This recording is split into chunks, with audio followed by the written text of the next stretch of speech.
खबर देहरादून से है, जहां निजी स्कूलों की फीस वृद्धि को लेकर अभिभावकों में लगातार आक्रोश बढ़ता दिखाई दे रहा है। इसी क्रम में सैकड़ों अभिभावक जिलाधिकारी कार्यालय पहुंचे और स्कूलों के खिलाफ कार्रवाई की मांग को लेकर ज्ञापन सौंपा। दरअसल अभिभावकों का कहना है कि हर साल फीस में लगातार बढ़ोतरी की जा रही है, जिससे उन पर आर्थिक बोझ बढ़ता जा रहा है। अभिभावकों ने यह भी बताया कि प्रशासन की ओर से स्पष्ट निर्देश दिए गए थे कि 3 साल से पहले फीस में कोई वृद्धि नहीं की जाएगी। अभिभावकों ने निजी स्कूलों पर आरोप लगाते हुए कहा कि निजी स्कूल इन आदेशों की अनदेखी करते हुए मनमाने तरीके से फीस बढ़ा रहे हैं, जिससे अभिभावकों में असंतोष और चिंता दोनों बढ़ रही है। इस पूरे मामले पर वरिष्ठ नेता संजय कन्नौजिया ने कड़ा रुख अपनाते हुए चेतावनी दी कि अगर प्रशासन ने जल्द कोई ठोस कदम नहीं उठाया तो स्कूलों के गेट पर आंदोलन किया जाएगा। अब बड़ा सवाल यह है कि प्रशासन इस मामले में क्या निर्णय लेता है और क्या अभिभावकों को राहत मिल पाती है या नहीं।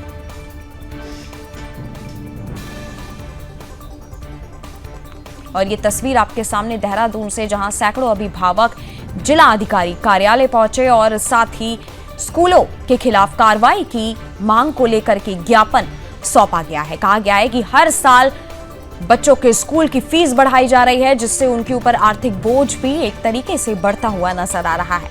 निजी स्कूलों की फीस वृद्धि को लेकर के एक तरीके से अभिभावकों में आक्रोश देखा जा रहा है, जिसके बाद उन्होंने जिला अधिकारी कार्यालय वो पहुंचे और बाद में उन्होंने प्राइवेट स्कूलों की कंप्लेन का ज्ञापन सौंपा है। आपको बता दें, स्कूलों के गेट पर आंदोलन करने की चेतावनी भी दी गई है। देहरादून से ये तस्वीर, हालांकि स्कूलों की तरफ से ही बात कही गई थी कि हर 3 साल बाद स्कूलों की फीस बढ़ाएंगे, लेकिन अब हर साल बच्चों के स्कूलों की फीस बढ़ाई जा रही है, जिससे आर्थिक संकट भी एक तरीके से परिवारों के ऊपर पैदा हो रहा है।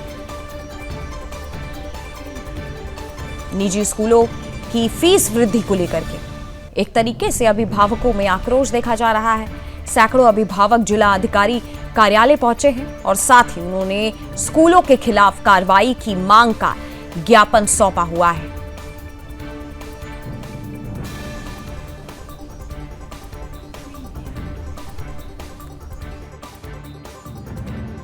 अभिभावक परेशान के आप देख रहे, सब लोग अपना काम धंधा, अपनी नौकरियां छोड़ के टाइम से आ रखे हैं। प्राइवेट जॉब करने वाले, सरकारी जॉब वाले सारे लोग हैं। अब इनकी मनमानी हो रही, कोई इनको रोक टोक नहीं। इसीलिए लास्ट ईयर डीएम साहब ने एक आदेश जारी किया था कि 3 साल में 10% फीस बढ़ेगी। उसका भी आप कारण बताओगे, किन वजह से फीस बढ़ा रहे हो। मेरी बेटी भी वहां पढ़ती है, एक एक जगह तो इन्होंने 100% फीस बढ़ा दी। जो एनुअल फंक्शन 3000 जाता था, और वो क्या कहते हैं उसको, एनुअल फंक्शन 3000 का 6000 कर दिया। क्या क्राइटेरिया, एग्जाम का भी डबल कर दिया। क्या क्राइटेरिया, किस बढ़ा रहे। अरे इन्होंने रोक नहीं करी तो जो ऑर्डर के खिलाफ है, तो डीएम साहब के आदेश की अवहेलना है। आप मानेगा डीएम साहब के आदेश की अवहेलना हो रही है तो आम पेरेंट्स क्या करेंगे बेचारे। मेरी बेटी भी वहां पढ़ती है, एशियन स्कूल की बात बता रहा हूँ मैं आपको, एशियन स्कूल वाली बात। मेरी खुद की बेटी वहां पढ़ रही है। मैं ये नहीं कि लोग कहते कि नहीं। सुबह मेरी बात हुई तो मैंने शायद आप लोगों से डिस्कस करा था, आप इस में कह रहे नहीं तो हमें धरना देना पड़े, हम स्कूल को आके धरना भी कोई देना दे, मैं धरना देने को तैयार हूँ गेट पे। मैं स्कूल खुलने नहीं दूंगा। मैं मेरे स्कूल के लिए बोल रही हूँ। और हमारा पहले क्या हुआ था, फीस बढ़ा दी थी, जबकि डीएम सर ने बोला था 3 साल तक नहीं पड़ेगी। इन्होंने फीस बढ़ा दी और प्लस एनुअल चार्जेस बढ़ा दिए। जब पेरेंट्स है उस चीज के लिए बोला तो इन्होंने एनुअल चार्जेस को एक्टिविटी चार्जेस में कन्वर्ट करके फीस रीबैक कर ली। लेकिन वो एक्टिविटी चार्जेस भी 4200 पर क्वार्टर लगा दी, जो कि हमारा 16800 बैठता है। अब आप ये देखिए, 10500 हम 16800 देंगे, एक आम आदमी कहाँ से देगा। और जिसमें एक्टिविटी के नाम पे ग्राउंड हमारा 0 है, कुछ नहीं हो रहा है। और ये बस धांधलेबाजी हो रही है। जब डीएम सर के ऑर्डर के बाद भी अगर ये ऊपर हो रहे हैं तो कैसे चलेगा। हाँ जी, उन्होंने साफ बोला है, अगर आपको दिक्कत है तो सस्ते स्कूल में जाके अपने बच्चों का एडमिशन करा लीजिए। देखिए, अभी बहुत सारे स्कूल से यहाँ पर अभिभावक आए हैं।